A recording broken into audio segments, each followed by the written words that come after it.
Welcome back to the Dark Reading News Desk at RSA 2025. Terry Sweeney here with Dark Reading, and joining me now is Amit Sinha, CEO of DigiCert. Amit, thank you so much for joining us on the Dark Reading News Desk. Thank you, Terry. My pleasure. We are talking about the quantum security gap, which is a potent topic. Let's just start with some context setting. I'm curious when you believe quantum will pose a real threat to today's cryptographic standards, and joined in with that is what should security teams be looking for? That's a great question. You know, Terry, 2 years ago when I would talk about quantum safety, organizations would say, hey, that's a 10-year out problem, you know, talk to me later. Well, fast forward to today. In fall of last year, NIST released the new set of cryptographic standards that are quantum safe. Gartner has put 2029 as the sunset date for current asymmetric crypto.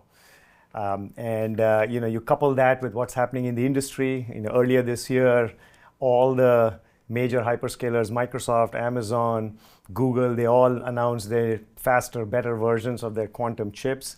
So I think we're going to have a ChatGPT-like moment when the world will get up one day and say, wow, quantum computers are here, and it destroys the current digital trust fabric that's based on math problems that quantum computers can crack.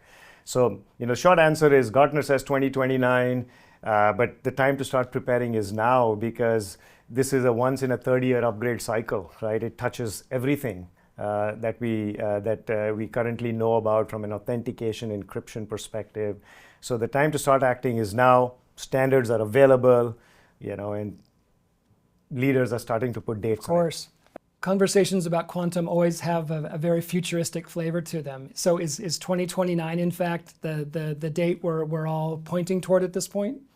Broadly speaking, but if you look at industry leaders, Zoom is a DigiCert customer. Zoom Workspace end-to-end supports quantum cryptography today. Your iMessage, WhatsApp, they've started adopting post-quantum algorithms for key management, right? So, Chrome's doing some experiments, Cloudflare's doing experiments. So industry leaders are beginning to move. The 2029 date comes from Gartner, and Gartner says by 2029, IT organizations broadly should start focusing on that being the sunset date and start acting now, because even if you start now, most organizations will run out of time for the amount of time it takes to upgrade all that trust fabric. So many organizations are still struggling with just basic crypto management. 100%. As we look ahead, it feels like an exponential challenge as they make the shift to post-quantum cryptography. How are they going to navigate this complexity? Well, DigiCert's here to help. We're working with, DigiCert has over 90% of Fortune 500 customers who use us for classical cryptography. And many of them are using DigiCert One platform to modernize their PKI in preparation for post-quantum cryptography. Now, some interesting things have happened. Over the past month or so, the CA Browser Forum has voted and reduced the lifetime of digital certificates from 398 days to 47 days. That's an 8x lower validity period. What that means is now automation is not optional. And why is that important? You now, even for current cryptography, even if you don't believe in post-quantum cryptography, your here and now problem is that you have millions of machine identities that uses PKI, and you need a system that will give you an inventory of all of these identities, right, that are scattered across all your machines. You need the ability to then automate it so they don't result in outages because the certificate expired, or they don't result in a security exposure because you're unprotected, or simply, just managing millions of these cryptographic assets is an operational expense and a burden. So with changing industry standards, you need a system to modernize your PKI and also, to help with governance and automation, and then you kill two birds with one stone. That very system prepares you for post-quantum cryptography, because what's happening is when you go from today's algorithms to tomorrow, the PKI fabric remains the same. It's the underlying math algorithms that change. So if you have a crypto agile system, you should be able to do that in a much more simpler way. It's sounding like this more frequent certificate rotation will help mitigate future quantum threats to the current crypto algorithms. you started to explain a bit about that. Can you take a deeper cut at it? Yeah, 100%. So let's say, we are here at Dark Reading, right? So you have a website, darkreading.com. It's a very simple example, but you can extrapolate that. What do I need to automate PKI on darkreading.com, right? There's a digital certificate that authenticates the website. When I communicate with Dark Reading, my communication is encrypted and secure. To rotate it every 47 days, I need PKI and DNS automation. Why? Because you need to prove to me that you really own darkreading.com, and that's DNS. Once you prove to me that you own darkreading.com, you can get a certificate automatically issued and installed. So that's a very simple example. Now take that example and multiply that with 1 million machines that organizations might have, both public and private, and you can see the complexity of the problem. Now, on top of that, you have user devices, you have load balancers, you have cloud workloads, and we haven't even talked about AI agents. That's another curveball in this whole mix. So you need a modern PKI that can give you the management capabilities, the automation capabilities, and that starts with 2 foundational technologies, PKI and DNS. They need to work hand in hand. And what DigiCert 1 does as a SaaS platform is give you a modern PKI identity management platform that brings together DNS and PKI and simplifies the management of all these cryptographic assets for you. Thanks for that.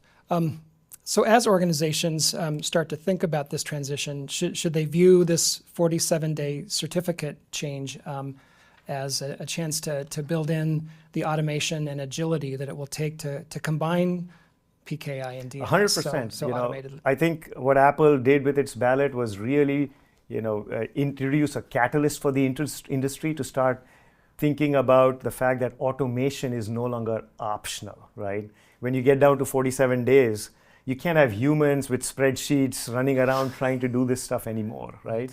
Just like we've automated human identities, right? Like through Okta and Azure AD, we need machine identities, which are a much more massive problem to be automated. And the 47 days is a wake-up cry for the industry to say, there's no more, there's no more manual management of all of this. This requires fault-tolerant, fail-safe automation. And you need to bring together PKI and DNS teams, right? They can't operate in silos. They can't have manual processes, and it just has to work. So it's a great step in preparation for crypto agility, which in turn prepares you for post-quantum algorithms as well. Because what is that? You just need to swap out algorithms, and the more prepared you are, the better it is. Excellent. You mentioned agentic AI a few minutes ago, and I'd be remiss if I didn't ask you how you view agentic AI impacting these issues we've been talking about. That's a great question, Terry. Look, I'm a CEO. Maybe in 6 months, I'll have 6 agents working for me, right? One showing up on Zoom as my avatar for meetings I don't want to attend. Maybe another one, approving expense reports. And maybe another one negotiating contracts. Who knows, right? What do I need fundamentally from these agents? I need to separate the capabilities of the agents from their identity and authorization. They're working on my behalf. So I need the ability to authorize them. And I also need a kill switch. What if I don't like something? I don't want them to go ahead and, self-authorize themselves and do things on my behalf, right? So, back to kind of like 47-day certs. I would like to give them a passport to operate for 47 days. And after that, it no longer works, right? I need an audit trail of all the things the actions that they have taken on my behalf. I need the ability to guarantee that any communication that they're doing is secure, authenticated, right? All of these are, PKI patterns. This is exactly what you do with machines, with software, with signing documents and, providing birth certificates to devices so they are tamper-proof. AI agents are a smart machine, right? That's, software, running, ephemerally on cloud and other SaaS applications. So I think the industry will go through some standardization efforts. It's a huge problem, but you do need to decouple identity and access management of these agents from their capabilities. And I think PKI will play a very foundational role for many of these things. All right. Well, most conversations about quantum blow my mind. This one is no exception. Let's be sure to catch up at the Gartner party in 2029 and see how well they did. Awesome. And there'll be many more things that happen between now. For example, next year, cert lifetime is getting cut to half. So the nice thing is the path to crypto modernization and the path to quantum safety are the same path. So you're killing two birds with one stone. So there's no magic on 2029. It starts on a continuous spectrum. We've been talking with Amit Sinha from DigiCert. This has been Terry Sweeney for the Dark Reading News Desk. Thanks for joining us for this segment. We'll see you next time.